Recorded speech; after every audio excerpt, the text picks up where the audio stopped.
दोस्तों, आप देख रहे हैं मेरा वीडियो चैनल और मैं बोल रहा हूँ प्रेमचंद्र सोनी।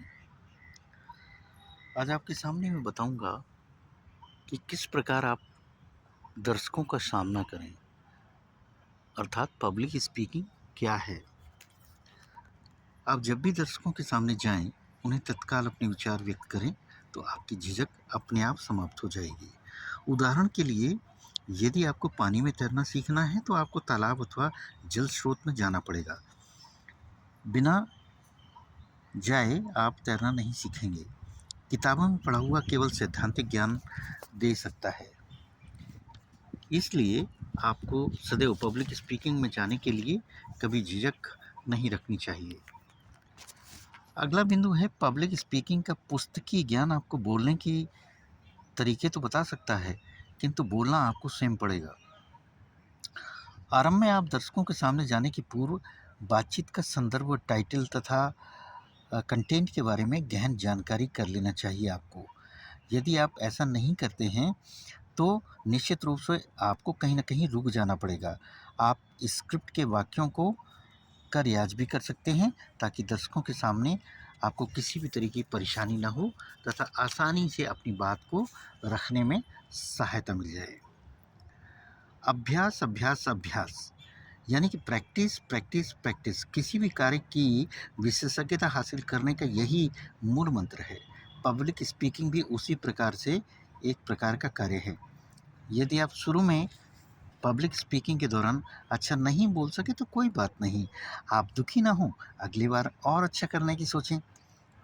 आप एक रहस्य जान लो कि पब्लिक स्पीकिंग में विशेषज्ञ वक्ता भी आरंभ में आप ही की तरह थे, इसलिए आपको किसी भी प्रकार की झिझक होने की आवश्यकता नहीं है। जिस प्रकार गिलास में पानी भरते हैं, उसी प्रकार बोले जाने वाले प्रसंग को आप स्वयं के मन मस्तिष्क में आत्मसात कर लें। आप अपने आप को इस प्रकार केंद्रित करें कि बारी आने पर आप अच्छे से अच्छा बोलोगे।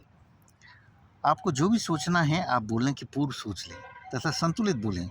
कम अथवा अधिक बोलना दोनों ही अहितकर हो सकते हैं।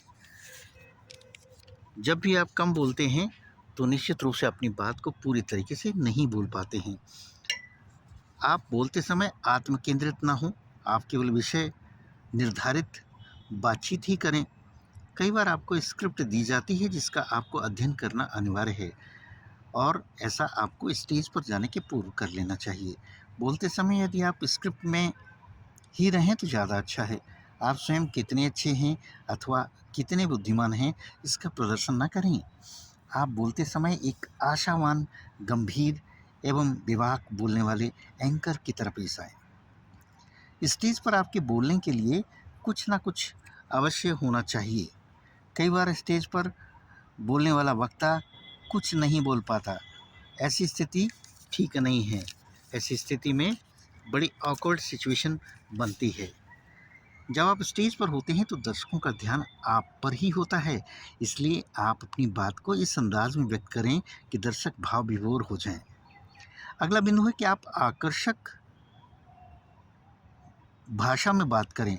अपना उच्चारण सही रखें, अपनी आवाज़ का उतार चढ़ाव ठीक रखें अथवा आप अपनी आवाज़ का मॉड्यूलेशन बेहद साफ़ सुथरा रखें। यदि आपका माइक्रोफोन ठीक प्रकार से काम नहीं कर रहा है तो तत्काल आयोजक से शिकायत करें तथा दूसरा माइक अरेंज करने के लिए कहें। यदि कोई अन्य गड़बड़ी है तब भी आप तत्काल उसका निदान करने का प्रयास करें। आप स्टेज पर आत्मविश्वास के साथ जाएं तथा केवल अपनी परफॉर्मेंस पर ध्यान दें और अति आत्मविश्वास से बचें ताकि आपको दर्शकों का प्यार मिल सके। दर्शकों के सामने बात-बात में क्षमा करें, माफ़ करें जैसे शब्दों का प्रयोग नहीं करें।